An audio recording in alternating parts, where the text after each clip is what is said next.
কোনো কথা হবে না। টিম ইন্ডিয়ার জন্য অনেক বড় একটা হাততালি। দারুণ ক্রিকেট খেললো, ডমিনেন্ট ক্রিকেট খেললো এবং সাউথ আফ্রিকাকে প্রথম ওভার থেকে এই ম্যাচটা থেকে আউট করে দিয়েছিল। ঠিক আছে, প্রথম ওভারে উইকেট, দ্বিতীয় ওভারে উইকেট এবং ব্যাকফুটে ফেলে দিয়েছিল সাউথ আফ্রিকাকে। আমাদের প্রত্যেকটা বলার আজকে দারুণ বল করেছে এবং তাদের জন্য অনেক বড় একটা হাততালি ভাই, অসাধারণ পারফরমেন্স। এর আগের ম্যাচটা একতরফা ভারত হেরেছিল এবং তারপর আমরা ভাবিনি কি এভাবে ভারতের দল সাউথ আফ্রিকাকে হারিয়ে দেবে, কেননা সাউথ আফ্রিকা দ্বিতীয় ম্যাচ জিতে গিয়েছিল এবং মনে হয়েছিল কি তারা হয়তো কামব্যাক করে গিয়েছে, তারা মোমেন্টাম হয়তো পেয়ে যেতে পারে, তারা হয়তো এই ম্যাচটাতেও ভালো খেলতে পারে। কিন্তু আমাদের বোলাররা যেভাবে আজকে হিলিয়ে রেখে দিল সাউথ আফ্রিকার ব্যাটসম্যানদের, সত্যি অসাধারণ। আজকে যে টসটা ছিল সেই টসটা খুবই ইম্পর্টেন্ট ছিল এবং আমাদের ভারতীয় দল সেই টসটা জিতে গিয়েছিল এবং বল করলো টসে জেতার পর। এবং দেখো বল আজকে কতটা সুইং হলো, হর্ষিত রানার বল, আশদীপ সিং এর বল, ভাই ব্যাটসম্যানরা দেখতে পাচ্ছে না কিভাবে খেলবে, বুঝতে পারছে না এতটা বল সুইং হচ্ছে এবং অসাধারণ বোলিং পারফরমেন্স হর্ষিত রানা করলো, আর্শদীপ সিং করলো এবং নতুন বলেই এই দুজন 6 ওভার করে নিয়েছিল। পাওয়ার প্লেতেই 3 ওভার করে করিয়ে দিয়েছিল। তোমরা নিজেই ভাবতে পারো তাহলে বল কতটা সুইং করেছে আজকে।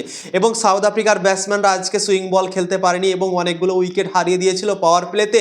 ওই জন্যই এতটা সমস্যার মধ্যে তারা পড়েছিল এবং মাত্র 117 রানে তাদেরকে অল আউট করে দিয়েছিল। আজকে জসপ্রীত বুমরা খেলেনি। জসপ্রীত বুমরার কিছু পার্সোনাল সমস্যা হয়েছে তাদের ফ্যামিলিতে, তাই জন্যই সে ছুটি নিয়ে বাড়ি চলে গিয়েছে এবং অক্ষর প্যাটেলকেও আজকে খেলানো হয়নি, তার হালকা কিছু সমস্যা ছিল তাই জন্য তাকে খেলানো হয়নি। দুটো পরিবর্তন করে ভারত আজকে মাঠে নেমেছিল। অক্ষর প্যাটেলের জায়গাতে কুলদীপ যাদবকে নিয়ে এসেছিল এবং হর্ষিত রানাকে নিয়ে এসেছিল জসপ্রীত বুমরার জায়গাতে। কিন্তু এই দুজনই দারুণ পারফরমেন্স করেছে। হর্ষিত রানা খাস করে নতুন বলে আজকে যেভাবে বল করলো সত্যি অসাধারণ, কাবিলে তারিফ। এবং প্রথম 2 ওভারে 2টো উইকেট হর্ষিত রানা নিয়ে নিয়েছিল আজকে।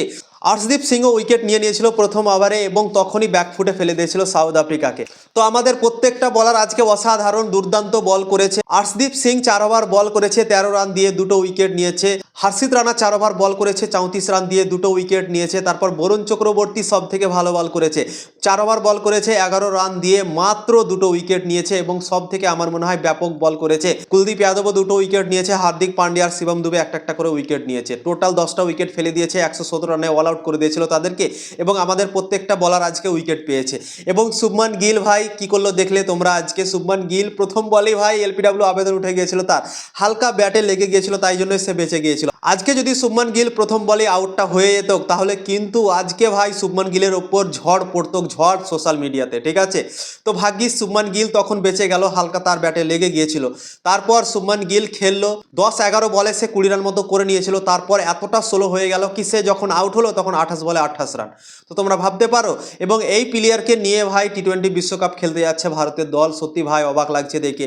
Shubman Gill out of form হয়ে আছে, টোটালি আউট অফ ফর্ম হয়ে আছে, তোমরা নিজেই দেখতে পাচ্ছ।